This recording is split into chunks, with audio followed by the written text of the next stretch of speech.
Hello everyone. Allow me to introduce you to the Collier Student Success Center. If you're unfamiliar with the Collier Student Success Center and where we're located, we are in the old BSN building, also known as the bunker, on the second floor in BSN 2101. My name is Nicole Davis. I'm a graduate assistant in the Collier Student Success Center, and today I'm going to go over some of the services that we offer and also our very popular elevator competition. So a little bit about us here at the Collier Student Success Center. One of the main services that we offer is that we assist students with career planning. So we have many students that come in and they're a little bit unsure of what type of job they want in the future or what type of internship they should be applying for depending on their degree and their interests. So we're happy to just have a conversation with students, help you air out ideas to get an idea of what type of internship to search for. We also offer some great search tips on how to go about searching for those jobs or internships when you're trying to apply. A lot of students aren't sure what platforms to use or how to do those searches, so we go over that with you as well. The second main thing that we offer are corporate networking events. So we host 4 major events every semester. These events bring the employers on campus and they allow you to network with them face to face. Some employers will collect resumes, some will do interviews, like mini interviews on the spot. It really depends on the employer and also the networking event.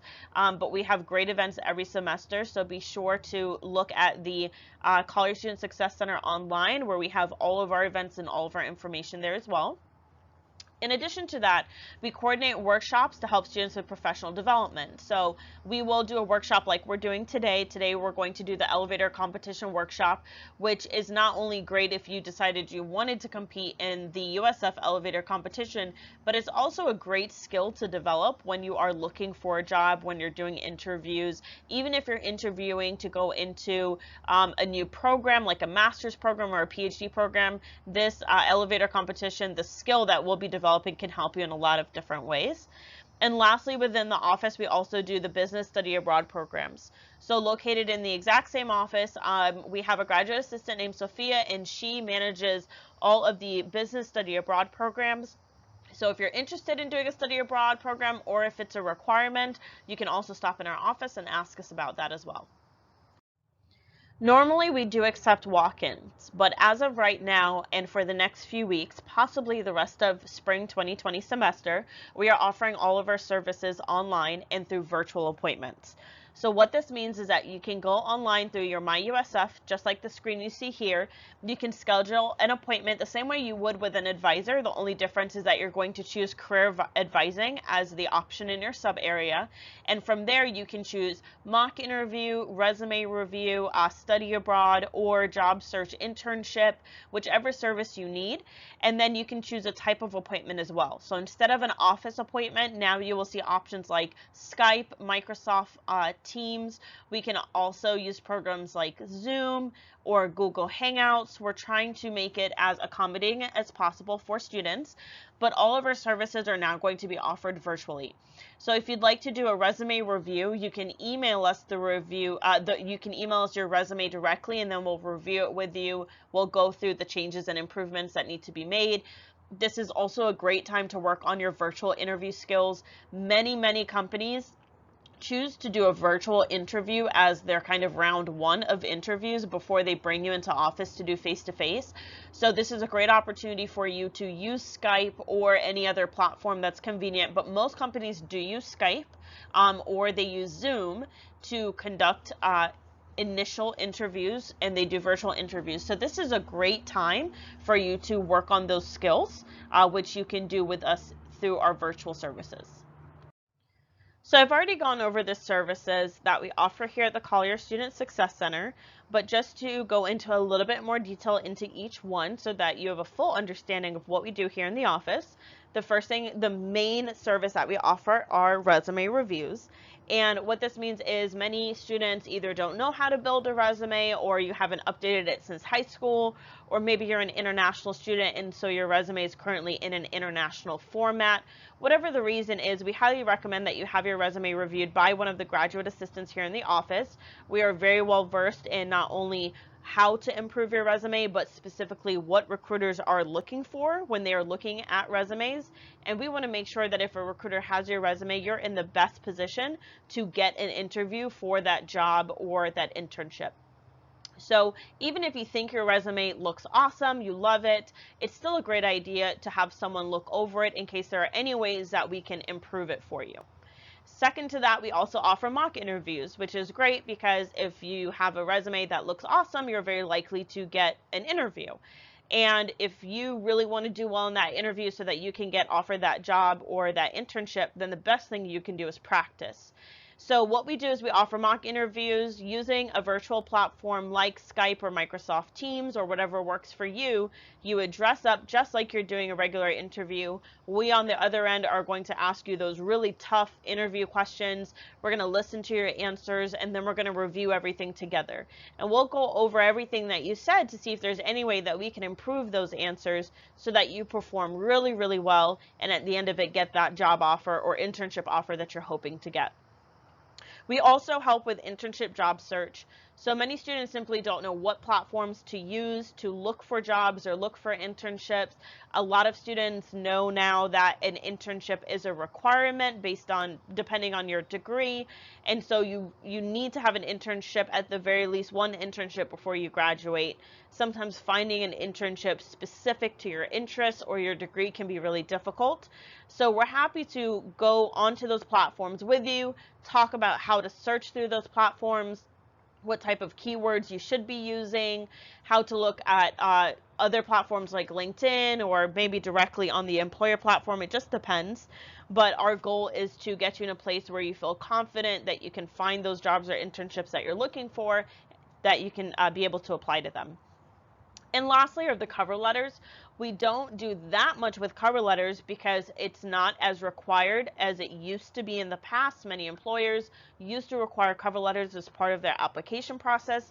Now we have found that it is few and far in between. Many times a cover letter is optional, in which case we don't recommend that you write a cover letter because we have been told by recruiters that they will rarely read the cover letter unless a cover letter is required by the application process. So it doesn't make sense for you to take all that time and effort into writing a cover letter if a recruiter is not going to read it. That being said, if it is a part of the application process, especially if it's required, we highly recommend that you allow us to help you write that cover letter. Many students will start with a draft and then they'll bring us that draft or email us that draft. We'll go over it with you and we'll talk about ways to improve it. So it's not just about getting the formatting right, but it's also making sure that the content within your cover letter says everything it needs to say to put you in the best position again to get the interview.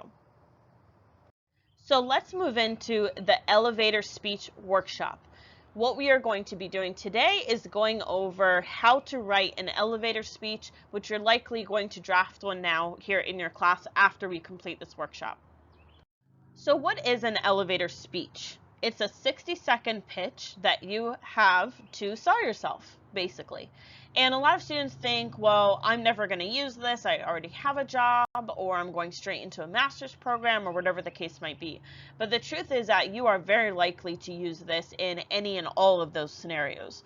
Whether you are going to be looking for a job, in which case many employers will end an interview by saying, so why should I hire you? That is the perfect opportunity for you to give that 60-second pitch that you have already developed to really differentiate you from all the other people they'll be interviewing. This also works if you're at a networking event like a job fair or career fair or any of the networking events that we host here at USF. This is a great opportunity for you to really sell yourself when you only have a few minutes with each recruiter because there's so many other people that are trying to speak with the same recruiter. So again, there are many scenarios in which you could use the 60-second pitch that we're going to develop today. Even if you are going into a master's program, or considering going into a PhD program, you are likely to interview for that program. Again, this 60-second elevator speech or the 60-second pitch is going to be really helpful for you. And we'll talk about what to talk about, when we're developing those 60-second pitches. And the reason I brought up all these scenarios is because you are going to have the freedom to choose which scenario you would like to work towards, and that is going to be what you base your 60-second pitch on. The 3 keys to the successful 60-second pitch are: who are you speaking to, how will you present yourself, and what have you done? Starting with the first key to success, who are you speaking to? And this goes back to when I was referring to the detail of choosing what your 60-second pitch is going to be for. So when you are setting the stage, you need to let your audience know what this 60-second pitch is for or who it is for. This, for example, sounds like, hey everyone, my 60-second pitch is going to be for the position of the new marketing director at Netflix. That is my dream job. That is something that I would be working towards if that was ever a possibility. And so just pretend that you are the board and that's the job that I'm going for, the marketing director at Netflix. And so if you give a pitch without setting the stage and explaining to your audience at the end of this workshop who this pitch is for, then you might refer to details that are important to that job, but details that the audience would not know or recognize because you forgot to let them know who this pitch is specifically for or what this pitch is specifically for. So again, make sure you set the stage. You can talk about your dream job or a dream position. You can speak to your academics, why you decided to pursue this degree. Maybe you talk about something significant that influenced your life and that led you to where you are now. You can even speak to just aspirations. What do you plan to do in the future? Maybe not even specifically a job, but a way that you want to influence the world. I mean, really, this is your pitch. You can decide what you want to speak about. Just make sure that before you start the pitch, you detail who this pitch is for and who you are speaking to. Your key to success number 2 is what have you done? So within your pitch, you likely want to refer to something very specific about you. I did mention that you can talk about a specific moment that influenced your life and that led you to where you are now. You can talk about your greatest achievement, your biggest strength, what makes you unique.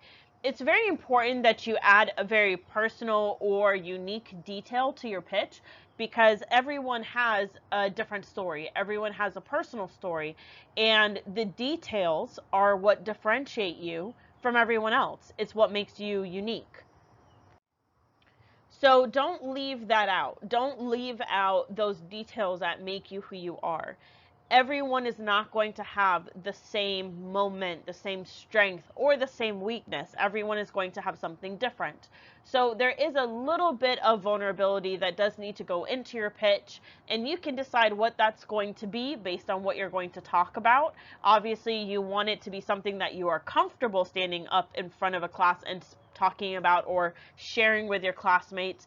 If it's a pitch that you're going to use in the future, again, it's something you want to be very comfortable talking about, but just make sure that you're not holding back in the sense that you do want to keep it personal to you. Just a few more details to give you ideas on what to write about. At the end of your draft, what you should have written is a 60-second pitch that is also telling a story. So whether you talk about work history or background or skills, accomplishments, goals, academics, at the end of your pitch, it should all tie together and speak to a narrative. You want to not only have something interesting to say, but you want to express it in an interesting way. You don't want to just kind of how I'm speaking right now a little bit. You don't want to give bullet points, right? This is not about giving bullet points. This is about telling a little story that's a peek into who you are or what makes you who you are or simply what drives you towards the goals that you have. So the third and last key to success is how will you present yourself? This is not only about the story you are telling, but how you are telling that story. Not only do you want to give an interesting narrative, but you want to give it in an interesting way. If you write a 60-second pitch that bores yourself, then you're also boring the person that's listening to it. So I've had students write a pitch that even when they give it, they find it to be boring. That's probably not the best pitch. Not only do you want it to be something you find interesting and something you think other people will find interesting, but you also want to give it in an expressive way so that the pitch itself is also interesting. What are you doing with your hands? What about your body language? Are you moving around when you give the pitch, or do you stand in one place? These are all things that you want to think about that can either enhance or detract away from the pitch that you're giving. And you also want to close your pitch with some kind of follow-up request or a call to action. For example, it could sound something like, I really enjoyed speaking with you all today. I would love to exchange business cards so that we can continue this conversation at another time. That's a great call to action. It's a good closing. It's really a good way to close your pitch, and also make sure that you haven't forgotten to ask for the contact information, right? Because there are many times you speak to a recruiter and you've forgotten to ask for that business card, and now you're dependent on them following up with you, which we all know can take a long time. Another way to close out your elevator pitch is to say something like, thank you so much for listening to me today. I would love to get your phone number and maybe I can take you out for a cup of coffee and we can continue this conversation. So it doesn't have to be one specific way that you're asking for the contact information or a business card, but you do want to close out your pitch with some kind of call to action and some kind of follow-up request. So before I move into examples of elevator pitches, let's just do a quick summary of what your elevator pitch should entail. One, it should be easy to understand. You want to avoid using any technical jargon that might be really specific to an industry or even specific to a person.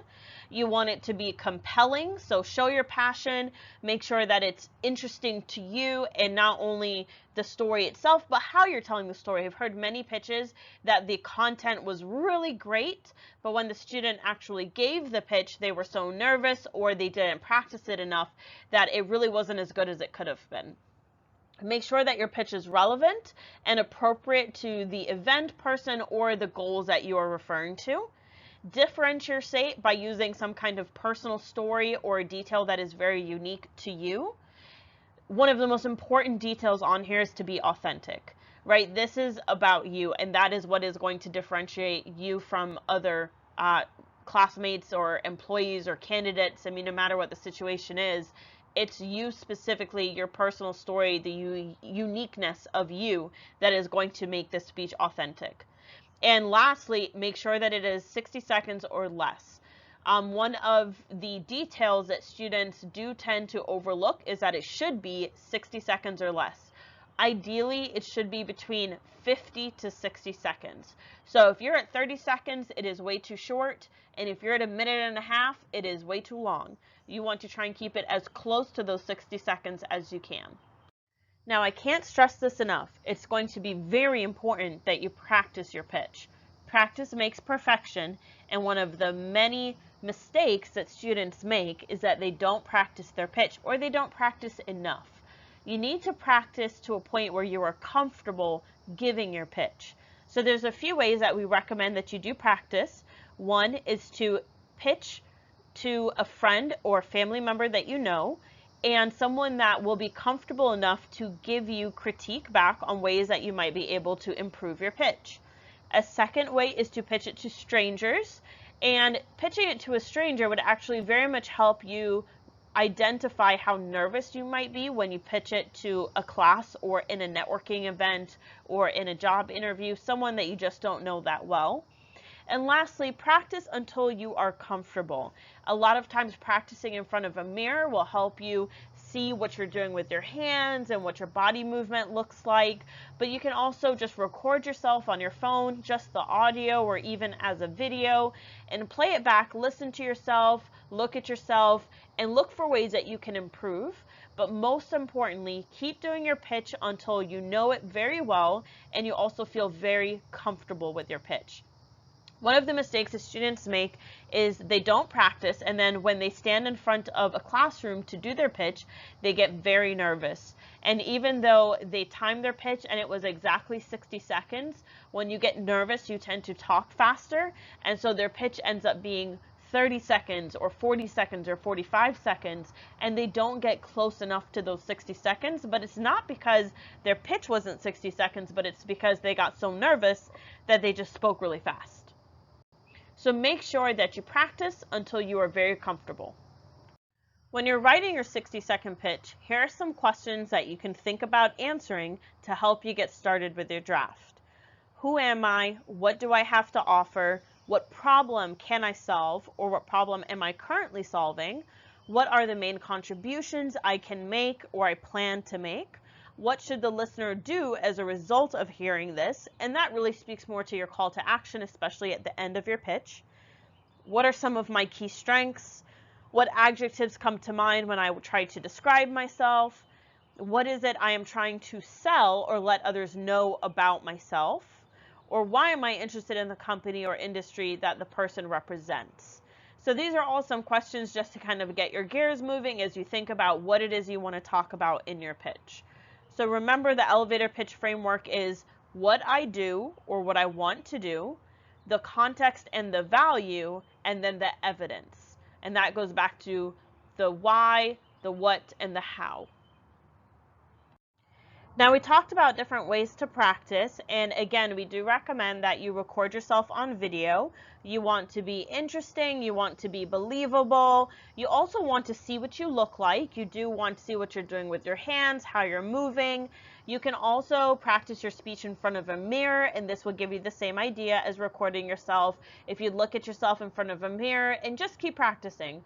Keep practicing until you feel comfortable. A lot of students will say, well, I don't want to practice too much because then I sound mechanical or robotic. Trust me, the more you practice, actually, the more natural you will sound. If you don't practice enough, that is when you start to sound very rehearsed. But if you practice to a point where you're very comfortable, that is when you will start to sound very natural, and you'll also become comfortable with your body language and your movements as well. Now, in the next slide, you are going to hear a recording by Jessica Sonatas. She won second place in our spring competition last semester, and she came in second also as a freshman. She had a great speech, and this is a great example of what a elevator pitch could sound like. So use this time to both listen to how she's presenting her speech and also to try and think of ideas of what you might want to write about with your pitch. Parlez avec action. Have you ever heard of the saying, actions speak louder than words? Well, let me tell you a story. Hi, my name is Jessica Sonatas, and 9 years ago, my teacher told me I would never get far in life. I ran home crying to my parents, expecting them to do something about it, but they looked me in the eyes and said, Parlez avec action. Speak with your actions. I was shocked and confused, but I decided that from that day on, I changed my community one action at a time. I've represented over 30 teenagers in the Collier County teen court system with charges like petty theft and marijuana.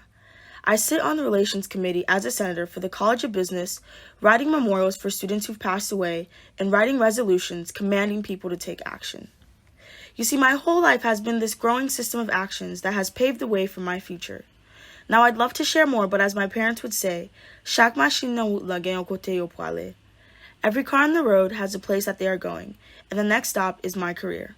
Thank you so much, and I would love to share my business card with you. That completes our workshop for today. Your next assignment will be to write a draft of your pitch. Just follow all the information that you just learned. Hopefully you took some notes or wrote down some ideas as they came to you while we went through this, and don't forget to have some fun.